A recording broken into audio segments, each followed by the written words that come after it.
지난주에는 굉장히 더워서 많은 분들이 고생하셨는데 이번 주엔 또 비가 내려서 오시는 길이 아마 좀 불편하셨으리라 생각이 되어지는데요. 어쨌든 오신 여러분들 주님의 이름으로 환영하고 오늘도 하나님의 말씀을 통한 위로가 여러분 가운데 함께하기를 먼저 주의 이름으로 간절히 축원을 드립니다. 머리를 안 감으면 5분을 더 잘 수 있습니다. 그런데 그렇게 하면 머리가 떡이집니다.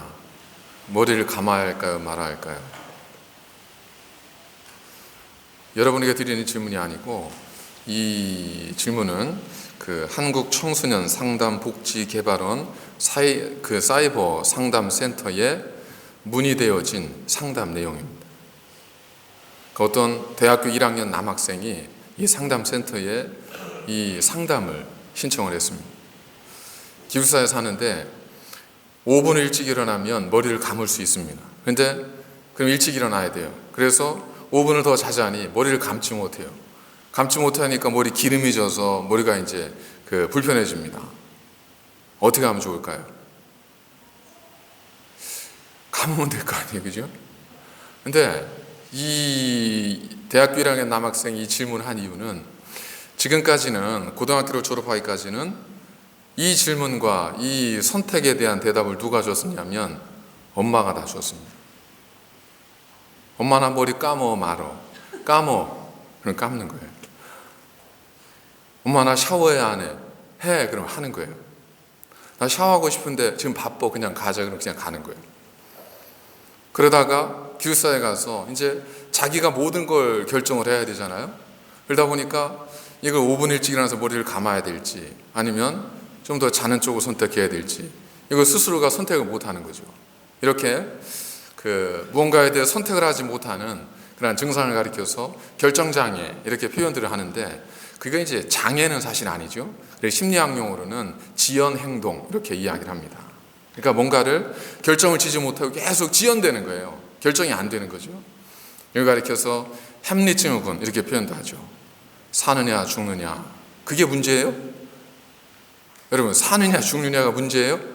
살면 되는 거 아니에요, 그죠? 근데 그거 가지고 고민했던 햄릿처럼 이 결정을 내리지 못하는 그런 지연행동을 하는 경우들을 가리켜서 햄릿증후군이다 이렇게 이야기를 합니다. 전문가들은 이런 결정장애 혹은 지연행동, 햄릿증후군이 나타나는 사회적 현상이 발생되어지는 주요한 몇 가지 이유 가운데 이런 이야기를 합니다. 첫 번째, 과잉 기회의 제공, 너무 많은 선택의 기회가 우리에게 있다는 겁니다. 예를 들어서 예전에는 아이들에게 야, 밥 먹어. 그러면 이제 옛날 얘기입니다. 야, 밥 먹어라 그러면 그 아이가 뭐라고 하죠? 네 혹은 저 안 먹을래요. 이렇게 얘기하면 돼요. 근데 요즘 아이들은 뭐라고 대답을 하죠? 반찬이 뭐예요? 이렇게 물어요. 반찬이 뭐예요? 그러니까 선택의 기회가 많아진 거예요. 예전에 그랬다가는 난리 나지만 이제는 또 선택을 해요. 그래서 선택을 얘기해 준 얘기를 듣고 거기서 또 선택을 해야 되는 거예요. 너무 많은 선택의 기회가 오히려 선택을 방해할 수 있다. 두 번째는 부모의 과잉 보호. 이 청년의 예처럼 모든 것들을 스스로 결정해야 될 나이에는 부모가 다 결정해주고 이제 자녀가 알아서 해야 될 나이 됐습니다. 정말 그런 나이가 됐어요. 근데 그동안 훈련이 안 된 거죠. 그러다 보니까 그때는 야단을 치는 거죠. 넌 어떻게 다 큰 애가 그런 것도 하나 결정을 못하니. 과잉 보호. 특히 이제 우리 한국 부모님들에게 이제 많이 보여지는 그런 모습이기도 하죠. 그리고 세 번째는 실패에 대한 두려움. 그러니까 실패가 용납되어지지 못했던 사회적 분위기, 가정의 분위기에서 아이가 성장을 하게 되면 아이는 실패를 하지 않으려고 하죠. 실패를 하지 않으려다 보니까 어떻게 해야 돼요? 자연스럽게 성공을 해야 되는데 성공하기는 힘들고 그러니까 어떻게 하죠? 결정을 안 하죠. 미루죠. 그러니까 우리 아이가 자꾸 결정을 미룬다 하는 것은 내가 그만큼 이 아이에게 실패할 수 있는 기회를 주지 않았구나. 애가 실패도 하나의 어떤 선택의 하나일 수 있다는 것을 아이들에게 내가 제대로 기회를 제공해 주지 못했구나 하는 것들을 저희들이 생각해 볼 수 있다는 겁니다. 그리고 이런 지연행동에서 우리가 좀 벗어날 수 있는 그런 어떤 지혜로움 같은 경우는 내가 무엇을 원하는지 이 부분을 먼저 명확히 하라는 거예요. 여러분, 맛있는 걸 먹고 싶다라는 이런 막연한 이 목표를 가지고 있으면 절대로 짜장과 짬뽕에서 결정을 못 합니다. 그래서 짜짬이 나왔잖아요. 그러면 결정이 쉬워져요? 짜장면이 있고 짬뽕이 있고 짜짬이 있습니다. 짜장면과 짬뽕을 가지고 결정 못하는 사람들이 짜짬을 만들어 놨는데 그러면 결정이 쉬워야 될 거 아니에요, 그죠? 대부분 사람들이 고민하지 않고 짜짬 그래야 되는데 이제는 결정이 뭐가 된 거예요? 짜장면을 먹어야 될지 짬뽕을 먹어야 될지 짜짬을 먹어야 될지 이제 결정의 폭이 더 넓어진 거예요. 그러니까 내가 무엇을 원하는지 구체화시키고 명확하게 우리가 알아야 될 필요가 있다는 겁니다. 내가 오늘은 매운 음식을 먹겠다. 그럼 뭐예요? 네, 고민할 거 없이 짬뽕을 먹는 거죠. 이런 식으로 결정을 하기 위해서는 내가 무엇을 목표로 하고 있는지, 내가 정말 원하는 것이 무엇인지를 분명하게 하라는 것이 전문가들의 조언입니다. 제가 왜 이렇게 결정, 선택에 대해서 그 서두를 말씀을 드리냐면 오늘 본문에 등장하는 그 세 여인의 행동이 결정과 관련이 있기 때문에 그렇습니다. 세 여인 모두 다 선택을 합니다. 나오미는 어떤 선택을 하냐면 지난주에 살펴본 것처럼 고향으로 돌아가기를 선택을 해요. 결정을 해요. 근데 그것만이 아니었습니다. 나오미가 고향으로 가다가 잠시 멈칫하면서 또 다른 새로운 하나의 결정을 내립니다. 며느리들 둘에게, 오르바 오룻에게 너희들도 너희 어머니에게로 돌아가라 라고 딱 선포를 해요. 근데 이 결정이 여러분 쉬운 결정일까요? 나오미가 이런 너희들 돌아가라는 결정이 어떻게 보면 쉬울 수도 있지만 굉장히 힘든 결정이었을 수 있을 겁니다. 왜냐하면 나오미는 충분히 그 며느리들을 생각해서 그런 이야기를 해준 것일 수 있어요. 그런데 며느리 입장에서는 뭐냐면 이제 나는 이 집에 시집을 왔는데 다시 돌아가라고 하면 나는 뭐가 됩니까? 그리고 나오미가 뭐라고 얘기냐면 너희 어머니에게로 너희 백성에게로 돌아가라 그러거든요. 그러니까 이 말이 아다르고 어다른 건데 예를 들면 여러분들이 호주에 오셔서 이제 어떤 백인 남성, 백인 여성을 만나서 이제 결혼 생활을 하시다가 이제 배우자가 세상을 떠나게 되었습니다. 그래서 이제 호롤단신이 됐어요. 근데 시어머니 혹은 이제 이제 어머니 되시는 분이 여러분들에게 뭐라고 하냐면 너 이제 니네 나라로 돌아가. 이렇게 이야기하면 우리로서는 이거 굉장히 상처받는 거죠. 그죠? 아니 너네 나라라니. 우리가 명절이 되든 한국에서 남편과 아내 가운데 이 다툼의 주요 이제 시발점 되는 것 가운데 하나가 당신 어머니, 내 어머니 이런 것도 있잖아요. 그죠? 이게 별것도 아닌데 그것처럼 나오미가 너희 어머니에게로 너희 백성에게로 돌아가라.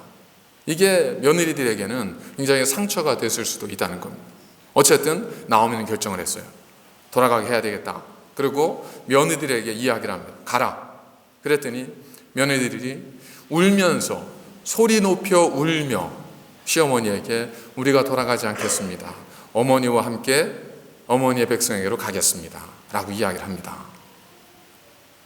그러자 이제 이 나오미가 야 이거 뜻대로 안 되네 하면서 내가 진심을 알았다. 이런 것이 아니라 또 이야기해요. 또 강권하면서 야 제발 좀 가. 제발 니네 집으로 좀 가. 라고 또 이야기를 해요. 이제 이런 이야기들이 그냥 떠보기 위한 이야기들이 아니라는 것은 그들의 대화와 그들의 눈물 지으며 했던 이 과정들을 통해서 우리가 알 수 있는 거죠. 그래서 그런 시어머니와 긴 대화를 통해서 그 오르바라고 하는 며느리는 어머니에게 입 맞추고 자신의 원래 왔던 고향으로 돌아가기로 선택을 합니다. 그리고 룻은 그럼에도 불구하고 시어머니의 명령을 거절하고 시어머니 나오미와 함께 베들레헴으로 돌아가기로 결정을 내립니다. 두 며느리가 한 며느리는 가기로 했고 한 며느리는 안 가기로 한 거예요. 여러분은 누구의 선택을 지지하세요?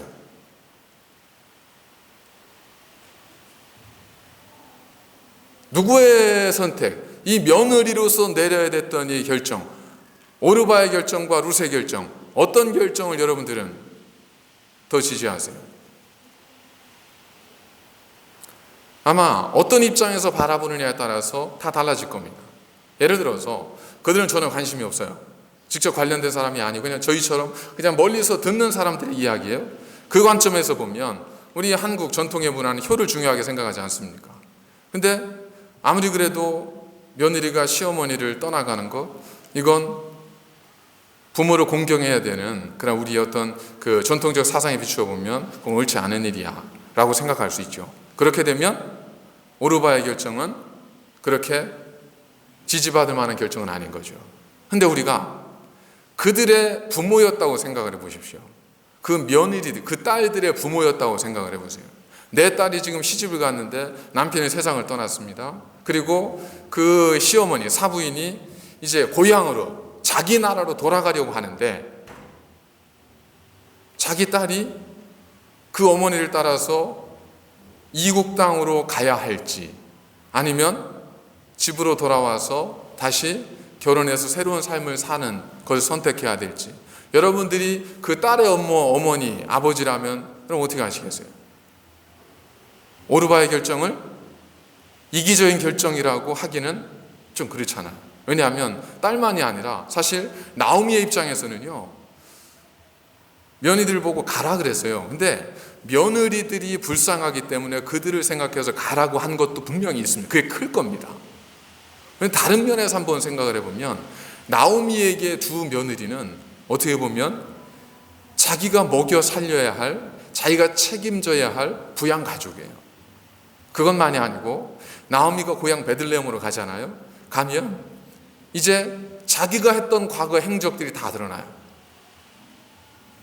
내가 모압으로 이주를 갔어요. 거기 살다 그냥 온 거면 괜찮은데 모압으로 가서 자기 아들들을 누구와 결혼시켰냐면 이방 여인들과 결혼을 시켰어요. 이 며느리들이 안 따라오면 베들레헴에 가서 그냥 어떤 것만 이야기하면 되냐면 그쪽에 갔는데 남편도 죽고 두 아들도 세상을 떠나서 그래 참 불쌍하게 된 여인, 이렇게만 이해되어줘도 되는데 며느리가 같이 가게 되면 야, 이 나오미가 가서 자기 아들을 이방 여인과 결혼을 시켰구나. 이건 하나님이 기뻐하는 일이 아니었잖아요. 그러니까 이 나오미에게 며느리의 존재는 불편한, 자신의 과거에 대한 불편한 증거가 돼요. 그러니까 나오미 입장에서 사실은 며느리가 고향으로 가는 것이 좀 나오미도 마음이 홀가분한 면도 없지 않아 있었다고요. 근데 룻이 어떻게 해요? 끝까지 안 가요. 끝까지 안 가고 나오미 당신과 어머니와 함께 가겠습니다 하면서 어머니와 함께 가는 편을 택했거든요. 자, 우리가 이것을 도덕적 윤리적 관점에서 바라보면 아마 룻의 결정이 그래도 그 시어머니를 공경하는 모습에서는 룻의 결정을 우리가 지지할 수 있을 테고, 어떻게 보면 시어머니를 따라가는 것이 시어머니에게 짐이 되는 것일 수 있다 생각이 되면 오르바의 결정이 우리가 지지될 수 있을 테고, 그러니까 우리가 어떤 입장에 서느냐, 내가 어떤 기준, 어떤 가치관, 어떤 세계관을 가지고 판단하느냐에 따라서 평가는 다 달라질 수 있습니다. 여기 안에 있는 여러분들에게 만약에 종이를 나눠드리고 한번 오르바의 결정, 룻의 결정 어떤 결정을 지지하십니까? 라고 하면 여러분들 중에 의견이 나눠질 수 있겠죠. 또 어떤 분들은 저는 그것보다는 나오미의 결정 자체에 문제가 있다고 생각합니다 라고 말씀하시는 분들도 있을 거예요. 그러니까 우리는 어떤 관점을 가지고 보느냐에 다 달라져요. 그래서 제가 여러분들에게 묻지 않는 거예요. 왜냐하면 다 다르기 때문에. 그건 어쩔 수 없어요. 우리는 모두가 지금까지 살아왔던 어떤 삶의 사회적 환경, 분위기, 가정의 문화, 모든 것들이 다르기 때문에 우리는 기본적인 것에서는 어떤 효에 대한 의식은 있지만 결정적인 부분에 있어서는 상황에 따라서 서로 다른 입장을 견지할 수밖에 없기 때문이라는 겁니다. 그래서 여러분들이 어떻게 생각하는 저의 관심사가 아니에요. 저의 관심사는 뭐냐면, 그렇다면 우리가 신앙인으로 산다고 하는 것은 무엇을 의미하는가? 과연 이러한 롯과 그리고 오르바의 결정에 대해서 여러분들의 의견이 아니라 성경은 우리에게 어떻게 평가를 내리고 있는가? 우리가 우리의 속에는 오른 대로 살아가는 것이 아니라 그리스도인이라는 것은 하나님의 주시는 삶의 기준을 가지고 살아가는 것이잖아요. 그죠? 믿음이라는 것은 우리가 하나님을 내 주인으로 모시고 사는 것. 그래서 그리스도의 주재권, 주님이 나의 주인 되시는 것이 믿음의 기초이지 않습니까? 그러니까 성경은 이 두 결정에 대해서 우리에게 어떠한 평가를 내려주고 있는가? 다시 말하면 우리가 겪을 수밖에 없는 수많은 결정 속에서 우리는 어떠한 이 사건을 어떠한 교훈을 받아서 우리가 결정을 내려야 하는가 하는 것을 오늘 말씀을 통해서 살펴보고자 한다는 겁니다. 자, 오르바가 이야기합니다. 어머니, 그러면 제가 어머니의 뜻대로 집으로 돌아가겠습니다. 그리고 돌아갔어요. 근데 룻이 또 남아니까 이 나오미가 뭐라고 하냐면, 야, 너도 좀 가. 네 동서 그의 백성, 그의 신들에게로 돌아갔으니 너도 오르바처럼 돌아가 라고 이야기를 합니다. 성경은 오르바와 룻에 대해서 직접적으로 잘했다 잘못했다 이것이 옳다 그르다라고 말씀하지는 않습니다. 그런데 간접적으로 성경은 무엇이 성경에서 하나님께서 기뻐하시는 길인지 우리에게 간접적으로 보여주고 계십니다. 여기는 의미가 있죠. 왜냐하면 사실은 윤리적인 측면에서만 본다면 어떤 것이 옳다 그르다라고 단정하기는 참 애매한 상황들이 많아요. 저희들도 그렇잖아요. 우리도 신앙생활하다 보면 옳고 그름의 문제보다는 예를 들면 이것이 하나님께 죄가 되는 것인지 하나님의 영광이 되는 것인지 문제를 가지고 다투기보다는 사실은 애매한 경우들이 더 많지 않습니까? 그죠?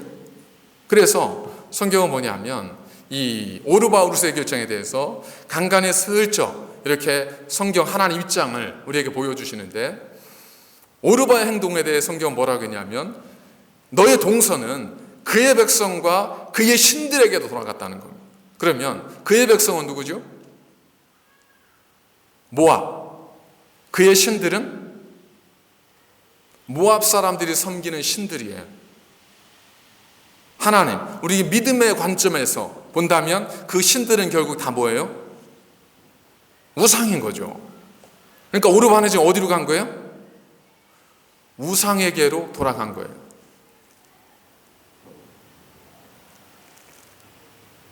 이 시어머니가 룻에게 이야기하는 거예요. 네 동서는 그의 백성과 그의 신들에게로 돌아갔다 이야기하잖아요. 반면 룻은 어떻습니까? 룻이 그 이야기를 듣고 어머니에게 자신의 입장을 강력하게 표명을 합니다. 성경에 기록하고 있죠. 어머니, 내게 어머니를 떠나며 어머니를 따르지 말고 돌아가라 강권하지 마옵소서. 어머니께서 가시는 곳에 나도 가고 어머니께서 머무시는 곳에 나도 머물겠나이다. 어머니의 백성이 나의 백성이 되고 어머니의 하나님이 나의 하나님이 되십니다. 성경은 사실 마지막 18절에 어떻게 이야기하고 있냐면 나오미가 룻이 자기와 함께 가기로 결심한 것을 보고 더 이상 권하기를 그쳤다 그렇게 표현을 하고 있습니다. 그러니까 룻의 결정은 뭐냐면 시어머니 나오미와 함께 하기로 결정한 거예요. 오르바의 결정은 뭐냐면 시어머니의 권면대로 자기 어머니에게로 돌아가기로 결정한 거예요. 이것이 표면적으로 그들이 했던 결정의 내용이에요. 그런데 성경의 관점, 신앙의 관점에서 성경의 눈으로 볼 때 그들의 결정이 의미하는 것이 무엇인가 하는 거예요. 과연 어떤 이 결정들을 판단하고자 했을 때 성경은 무엇을 가지고 어떤 기준을 가지고 우리의 결정과 선택 이것을 판단하는가? 다시 말하면 우리가 고민과 갈등의 순간이 왔을 때 우리는 어떤 기준을 가지고 선택을 내려야 하는가? 어떤 기준으로 결정을 내려야 하는가? 하는 문제에 대해서 성경은 오늘 말씀하고 있다는 겁니다. 이거는 단순히 윤리 도덕적인 그런 차원의 문제가 아니라는 겁니다. 하나님께서 이 사건을 통해서 우리에게 보여주시는 것은 뭐냐면 이 문제는 단순히 어머니를 섬길 것인가 말 것이의 문제가 아니라 그들의 신앙이 여호와 하나님을 향한 신앙으로 계속될 것인가 아니면 과거의 우상으로 돌아갈 것인가 하는 신앙적 문제로 연결짓고 있다는 겁니다. 그러니까 우리가 신앙생활하면서 종종 내리게 되는 여러 가지 선택의 기회, 결정의 순간들이 있잖아요. 그 순간들이 어떤 면에서는 그냥 단순히 A를 먹을 것인가 B를 먹을 것인가의 문제일 수 있어요. 그렇게 보여질 수 있어요. 그러나 사실은 하나님은 그런 우리의 하나하나의 선택과 결정들을 통해서 우리에게 신앙적인 평가와 판단을 내리실 수 있다는 겁니다. 만약에 우리가 이제 죽어서 오르바 룻을 만났습니다. 그에게 인터뷰를 합니다. 당신은 왜 그런 선택을 하셨습니까? 라고 물으면 오르바 룻이 뭐라고 했을까요? 뭐라고 할까요? 아마 짐작컨대 저는 그냥 그것이 제가 할 수 있는 최선의 선택이었기 때문에 그런 선택을 내렸어요. 저는 그게 어머니를 위하는 것이라고 생각을 했어요. 저는 그게 어머니 말씀을 듣는 것이 옳은 것이고 또 어머니를 위한 것이라고 생각했어요. 그리고 당황스러운데 저희들의 이야기가 이렇게까지 크게 파장을 일으켜서 여러분들이 저를 찾아오셔서 이렇게까지 묻게 될 줄은 저는 상상도 못했어요. 이렇게 이야기하지 않겠어요? 그들은 뭘 한 거예요? 자기들의 남편이 죽고 어머니가 자기 본 고향으로 돌아간다고 하니까 내가 가야 될지 말아야 될지, 그건 내가 나서서 결정한 것도 아니에요. 시어머니가 가라 그러니까 이거 어떻게 하지? 가야 되나 말아야 되나? 정 그렇다면 어머니, 저는 그럼 어머니 말씀대로 제 집으로 가겠습니다. 어머니, 그래도 저는 어머니를 따라가겠습니다. 이거 한 것밖에 없잖아요. 그런데 성경은 뭐라고 이야기하고 있냐면 슬며시 우리에게 그는 그의 백성과 그의 신들에게로 갔고, 룻은 어머니 나오미의 백성이 그의 백성이 되고 그의 하나님이 룻의 하나님이 될 것임을 고백했다는 거예요. 그러니까 그 문제는 단순히 보여지는 어머니를 따를 것인가 말 것인지의 문제가 아니라 신앙적 결단의 문제였다는 거예요. 며칠 전에 그 캐나다에서 자메이카로 가는 비행기인가? 그 비행기 안에서 2시간의 비행기가 날아가고 있는 중에 한 남자가 일어나서 사진을 찍으면서 내가 사실은 코로나 바이러스에 걸렸습니다라고 이야기를 한 겁니다. 그랬더니 승무원들과 거기 있던 승객들이 깜짝 놀란 거죠. 그래서 승무원들이 이 남성을 격리를 시켰습니다. 그리고 2시간을 날아가던 비행기를 회항해서 다시 캐나다로 회항을 했습니다. 공항에 내려서 검사를 받게 했어요. 알고 보니까 뭐예요? 거짓말이에요. 그런 경우에는 보통 항공법에 의해서 처벌을 받게 되죠. 자, 이 남성이 무슨 말을 할 수 있을까요? 예를 들어 경찰 앞에 가서 당신 왜 그랬어요? 이런저런 얘기를 했을 때 저는 그냥 농담으로 한 얘기인데 이렇게 커질 줄은 몰랐어요. 그죠? 때론 우리가 농담이라고 생각하고 하는 것들이 있을 수 있거든요. 때론 우리가 너무 대수롭지 않게 결정하고 선택하는 것들이 있을 수 있어요. 그런데 중요한 것은 뭐냐 하면 우리가 선택하는 대부분의 어떤 결정과 선택의 어떤 근거에는 우리의 가치관, 우리의 세계관, 우리가 가지고 있는, 우리가 우선순위에 두고 있는 우리의 기준이 작용하고 있다는 겁니다. 이 사람은 사람들이 위협을 느끼든 어쨌든 간에 좀 지루하고, 그리고 그 비행기 안이 답답하자니까 사람들을 재밌게 해주기 위해서, 긴장을 주기 위해서 그랬을 수도 있겠죠. 그러나 그것이 그의 생각이고 그의 어떤 가치관일 수는 있을지 모르지만 받아들여질 수 있는 것은 아니잖아요.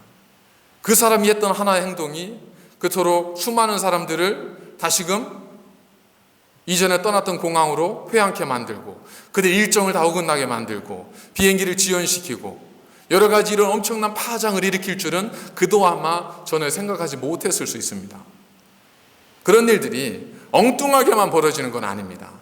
마가복음 5장에 보면 예수님께서 가버나움에서 복음을 전하시다가 이제 사람들이 예수님 주변으로 가득 몰려들었습니다.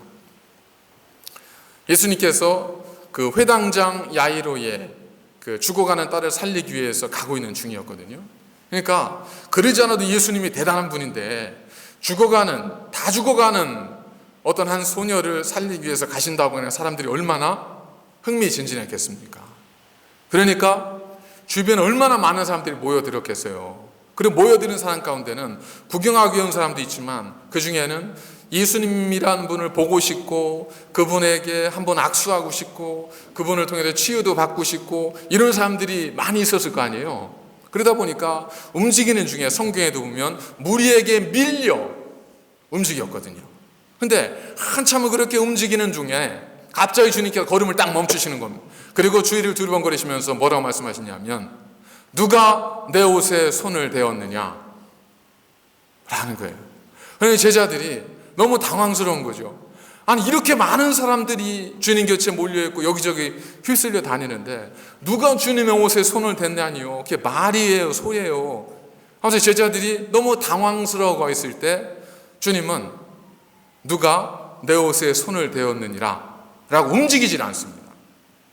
사람들은 웅성거리기 시작했죠. 이게 뭔 일이야? 무슨 일이야? 예수는 왜 그러셔? 웅성거리기 시작하고 분위기가 좀 이상하게 흘러가니까 갑자기 무리 가운데에서 한 여인이 통곡을 하면서 아마 짐작컨대 울면서 주님 앞에 나와서 땅에 엎드렸을 겁니다. 왜냐하면 그 당시에 그 여인이 유대인 남자의 옷을 만진다는 건 이건 있을 수 없는 일인데다가 이 여인이 가지고 있었던 병이 혈루병이었잖아요. 그러니까 그 피는 당시에는 그 정결하지 않은 것으로 상징이 되었기 때문에 그 상태에서 유대인의 남자의 옷에 손을 댔다는 건 이건 뭐 죽일 수도 있는 일입니다.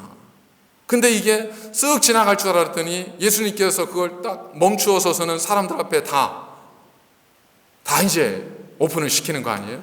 그래 이제 나는 죽었다 싶어서 여인이 엎드려서 주님께 주님 사실은 죄송합니다. 제가 12해 동안이나 혈루증으로 제가 고통당하고 있는데 누구도 내 병을 고쳐주지 못했습니다. 근데 주님 소식을 들으니 주님은 내가 주님의 옷자락에 손만 내어도 내 병이 고쳐질 것 같아서 그런 마음 가지고 주님의 옷에 손을 대었습니다.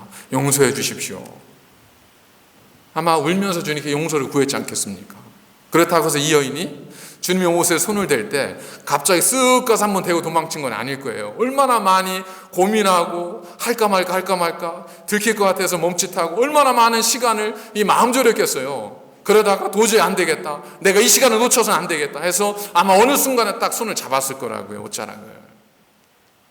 이 여인도 아마 자신이 취했던 이 행동이 이처럼 어마어마한 파장을 일으켰을 줄은 꿈에도 생각하지 못했을 겁니다. 자, 어떤 파장을 일으켰죠? 첫 번째, 예수님 지금 뭘 하러 간다고 말씀하고 있죠? 회당장 야이로의 죽어가는 딸을 살리기 위해서 가시는 중이었어요. 얼마나 급해요. 급한데 이 여인이 주님의 걸음을 어떻게 했어요? 딱 멈추게 했어요. 주님께서 이 여인을 치유해서 이 상황이 다 끝났습니다. 그랬더니 한 사람 와서 뭐라고 얘기냐면 주인님, 당신의 딸 이미 죽었습니다. 선생님을 괴롭게 하지 마십시오. 자, 여인이 이 이야기를 들었을 때 여인은 어떤 생각을 했겠어요? 아, 저분이 집에서 오기까지가 시간이 한 7분 정도 걸렸을 텐데 예수님 머문 시간이 한 3분이니까 아마도 그 딸은 그 전에 죽었을 거야. 나는 책임이 없어. 이 생각을 했겠어요? 아마도 여인도 나 때문에 주님이 바로 가셨으면 고칠 수 있었을 텐데 나 때문에 여인이 죽었나 보다. 사람들도 저 사람 때문에 회당장 야이로의 딸이 죽었네. 이런 생각을 하지 않았겠어요? 그리고 또 어떤 일이 벌어졌죠? 12년 동안 고통받던 이 여인이 혈루병에서 나음을 받습니다. 고침을 받아요. 간절함 하나 때문에 혹여라도 주님의 옷자락에 손을 만지면 내 병이 나을 것 같은 이 간절한 믿음 하나 때문에 이 여인은 주님의 옷자락에 손을 딱 만졌는데 그 여인의 작은 행동 하나가 불러일으킨 파장은 예수님의 가는 길을 멈췄어요. 어디를 향하는?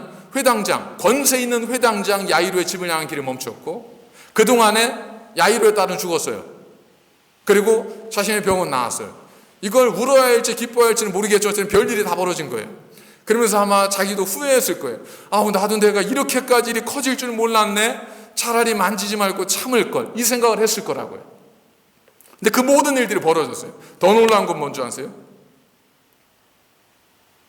이 사건을 통해서 예수님께서 죽은 자도 일으켜 세우시는 하나님의 아들이시라는 것이 드러나게 되지 않습니까? 이 사건과 연결이 되어져요. 그러니까 그냥 간절함 하나 때문에 옷자락에 손을 한번 만진 것뿐인데 이것이 자신의 12년 된 질병을 낫게 했고 예수님이 죽은 자도 살리시는 하나님의 아들이시라는 것을 온 사람들에게 선포하는 어마어마한 결과를 낳게 되었습니다.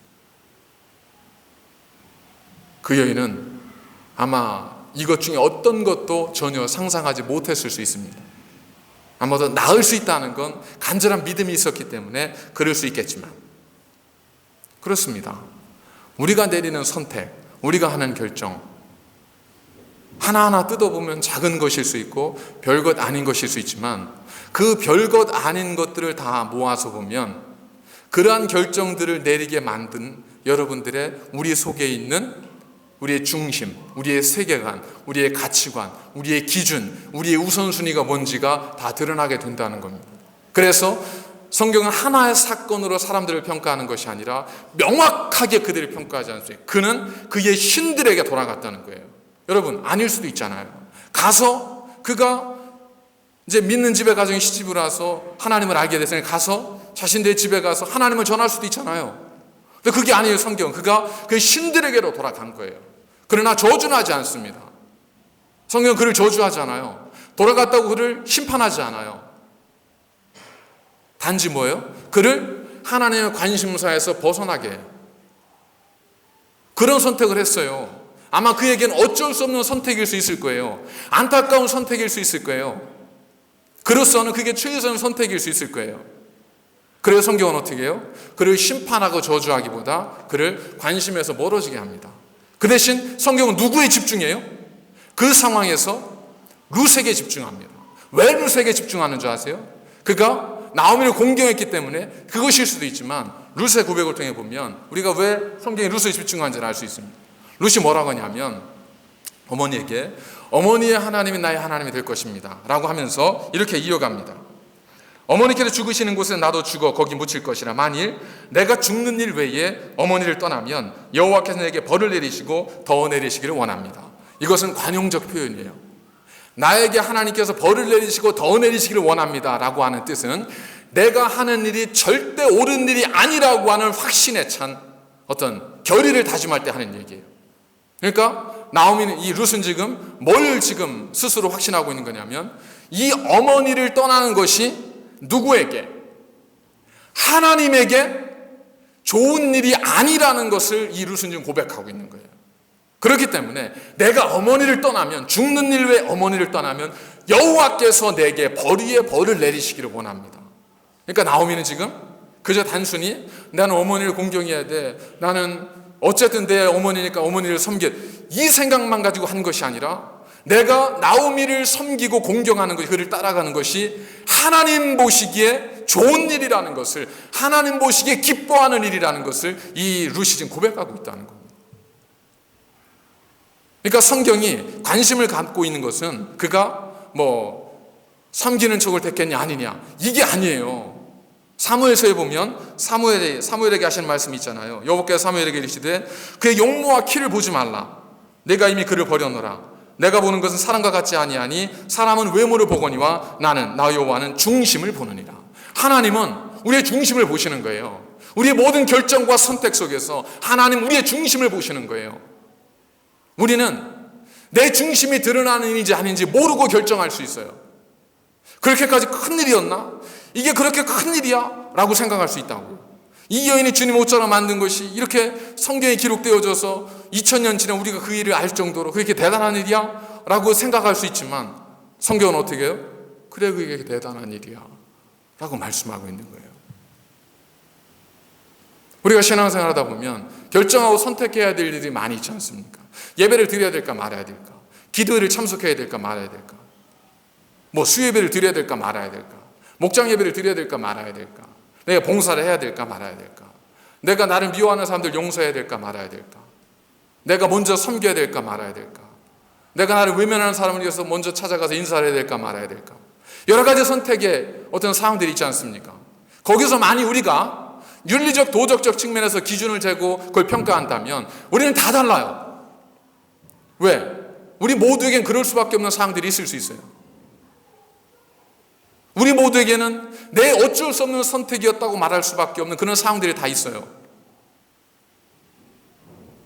여리고에서 강도 만난 사람을 제사장과 레인이 지나가면서 어떻게 안 도와주잖아요. 그들이 왜 나빠서 안 도와줬어요? 아니에요. 그들은 제사를 지내러 가야 됐거든요. 제사를 지내기 위해서는 정결례를 치르는데 일주일 동안 정결례를 치러요. 그때는 죽은 자라든지 그 피라든지 불결한 거 만지면 안 돼요. 그러니까 그들은 제사를 지내기 위해서 어쩔 수 없이 그냥 지나간 거예요.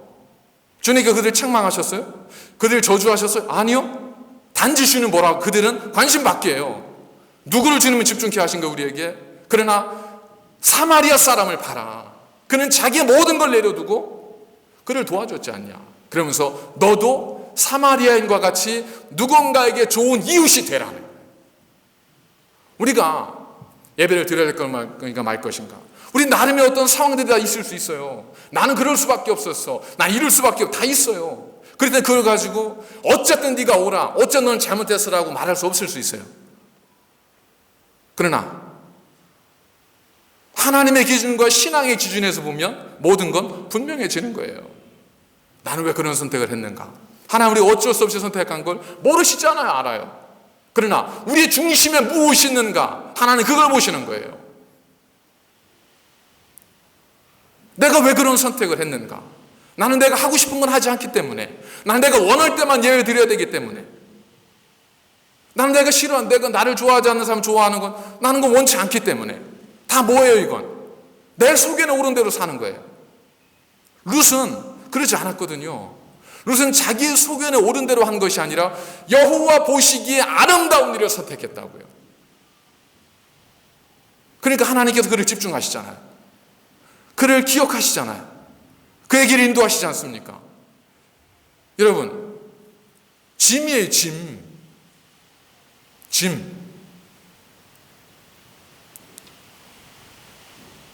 짐이 된 거예요, 스스로. 룻이 나오미에게 왜 그랬어요? 다른 거 아니에요. 그것이 하나님 보시기에 옳은 일이기 때문에. 그렇기 때문에 어머니, 내가 죽는 일 외에 어머니를 떠나면 여호와께서 내게 벌 위에 벌을 내리시기를 원합니다 라고 이야기할 수 있었던 겁니다. 우리에게 어떤 결정과 선택의 순간이 왔을 때 난 이것이 옳다고 생각해가 아니라 하나님을 기쁘시게 하는, 하나님이 기뻐하시는, 하나님 원하시는 선택은 무엇일까? 이것이 우리의 기준이 되는 것이 그리스도의 주재권을 가진 하나님의 사람들의 삶이에요. 우리는 그렇게 되기 위해서 끊임없이 계속해서 시행착오를 겪고 나아가는 사람들일 뿐이에요. 우리는 다 완전하지 않습니다. 때로 우리는 우리의 속에는 옳은 대로 엉뚱한 결정을 내릴 수도 있어요. 그러나 하나님은 그것 때문에 한 번 그랬다고 우리 심판하고 우리를 정죄하고 또 저리 가라고 하지 않아요. 주님께서 오르바를 쫓은 게 아니에요. 하나님께서 그가 선택했을 뿐이에요. 그리고 하나님은 하나님의 관심을 오르바가 아닌 하나님이 기뻐하는 선택을 했던 룻에게 그 스포트라이트를 비춰주시고 걸음을 인도하신 것 뿐이에요. 어떻게 인도하셨을까요? 그는 아마 베들레헴에 가면 자기는 어떻게 살아야 되나 난감했을 거예요. 근데 하나님 놀랍게도 그 베들레헴에서 누구를 만나게 하세요? 보아스를 만나게 하시잖아요. 그래서 보아스를 통해서 그의 남편이 되게 하고, 그를 통해서 오벳을 낳게 하고, 오벳이 이새를 낳고, 이새가 다윗을 낳아서 다윗의 계보를 잇게 하는데, 이건 누구의 계획이에요? 하나님의 이스라엘을 향한, 세계를 향한 구원의 계획 아니에요. 이걸 가르쳐서 신학적으로 구속사라고 하는 게 하나님의 구속사. 그러니까 룻의 결정은 그냥 어떻게 보면 룻과 나오미의 그 오르바의 결정은 나는 그 상황에서 이게 옳은 것이라고 생각했기 때문에 한 거야 라고 할 수 있을지 모르지만 하나님의 관점, 구속사의 관점에서 딱 보니까 이 룻의 결정은 뭐예요? 하나님의 거대한 구원의 섭리를 이루어가는 거대한 교량이 되는 거예요. 그는 불편한 길을 선택했어요. 근데 하나님은 그 불편함을 통해서 그에게 존귀함과 영화로움을 허락하셨어요. 그의 이름을 존귀하게 하셨어요. 이것이 하나님의 섭리예요. 이것이 하나님의 방식이에요. 이것이 하나님의 사람들을 다루시는 방식이에요. 여러분, 우리는 하나님이 우리를 심판할까 두려워할 필요가 없어요. 심판을 끝나면 다 받아요. 우리가 살아가는 동안에는 내가 어떻게 하면 하나님의 존귀함을 받는 자가 되고, 내가 어떻게 하면 하나님을 기쁘시게 하는 자가 돼서 하나님의 인도하심을 따라 살아갈 수 있을까 하는 것에 우리가 관심을 가져야 되는 거죠. 그래서 대부분 보면 불편한 쪽을 선택하면 그것이 대부분 하나님이 원하시는 쪽이더라고요. 불편한 쪽, 내게 불편한 쪽, 내게 좀 힘든 쪽을 선택하면 그 부분이 그건 한 99%는 다 거의 하나님이 기뻐하시는 결정인 경우가 많습니다. 그러니까 사실 고민할 거 없어요. 우리 중심에 내 어떤 가치관, 우선순위, 내가 어떤 것을 기준으로 결정할 것인가 하는 것에 대한 이것만 분명히 세우면 돼요.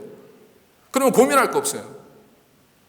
그대로 결정하면 되니까. 그게 뭐라는 거죠?